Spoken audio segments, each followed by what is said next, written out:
Reject stagnation. Reject the myth that learning is for young people. It's what you learn after you know it all that counts. Learn all your life, from your successes, from your failures. Bad times have a scientific value.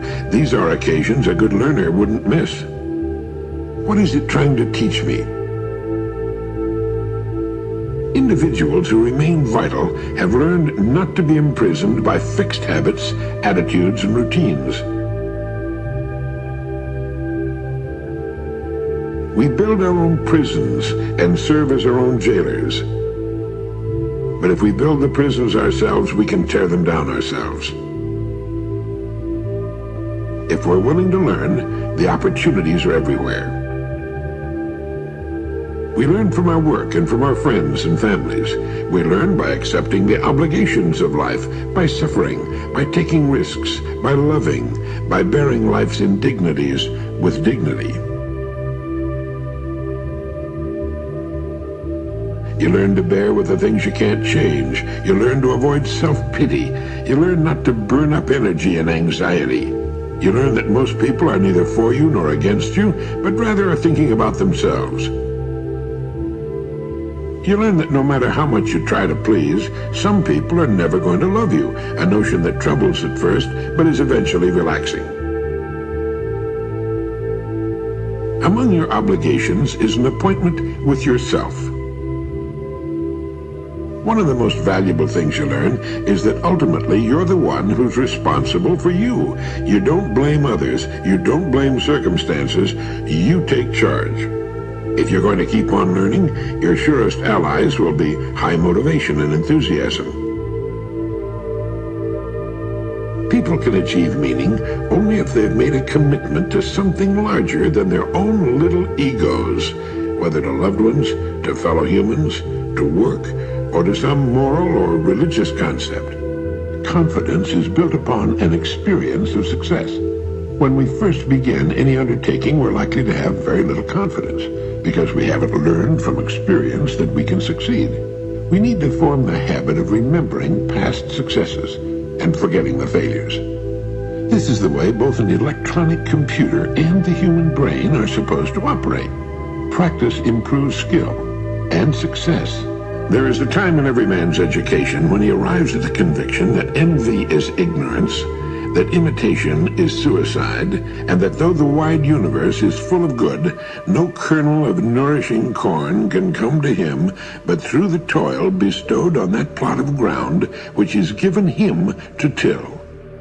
The power which resides in him is new in nature, and none but he knows what that is which he can do, nor does he know until he's tried. Trust thyself. Every heart vibrates to that iron string.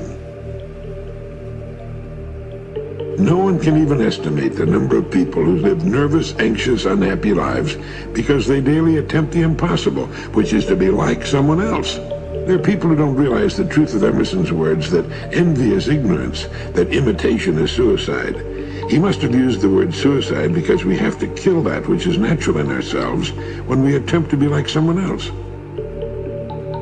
They need to recognize the truth also that the power that resides in them is new in nature, that it has never appeared before in just that way on earth, that if they'll learn about and develop their own powers, they'll have no need of envy or imitation. Envy is ignorance because it means a person is ignorant of his own powers and abilities, his one-of-a-kind natural talent. He's never looked within himself for his own road to greatness, but instead seeks it in the lives of others. And when he fails to succeed, as do those he envies, as fail he must because he can't possibly be exactly like them, his image of himself shrinks. Not understanding that he is unlike those he envies, he doesn't realize that this simple fact lies at the bottom of his failure. Nor does he understand that he can be as successful as anyone on earth if he will build upon that power that resides in him. As Emerson put it, the power which resides in him is new in nature, and none but he knows what that is which he can do, nor does he know until he's tried. This is why a parent is off base when he says to a child, "Why aren't you like so-and-so, like a brother or some model child? Look what he's doing.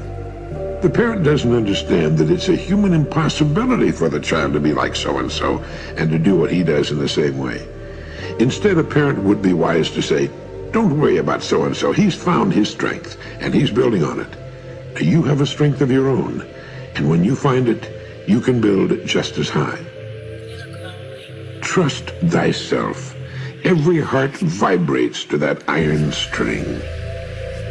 When a person finds himself, when he stops imitating and envying others, there's something in his nature that says to him, this is it. You've found your road at last. Real success is a matter of finding yourself and building upon what you find, just as of those whom so many envy. Every person is born to be a star at something. The purpose of his or her life is to discover it, and then to spend his or her years building upon that plot of ground it was given to him and to her to till. With such an abundance of everything, we're often like children standing in front of a mile-long candy counter or a person looking at a really good restaurant menu. How do you make a selection from such abundance? If you decide on one thing, you're passing up all those other things. As a result, many people choose impulsively. Often, too, by getting too many little things, they dissipate their means, and thus they're unable to obtain larger, more important things. So it's wise to spend some time thinking about just exactly what we will want from the years ahead of us. What will comfort and enrich us on snowy or rainy days? What will cause us to get up in the morning with interest and enthusiasm in our later years?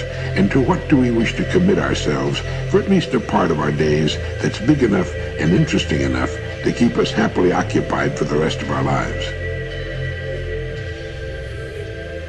A person who lacks confidence in himself is a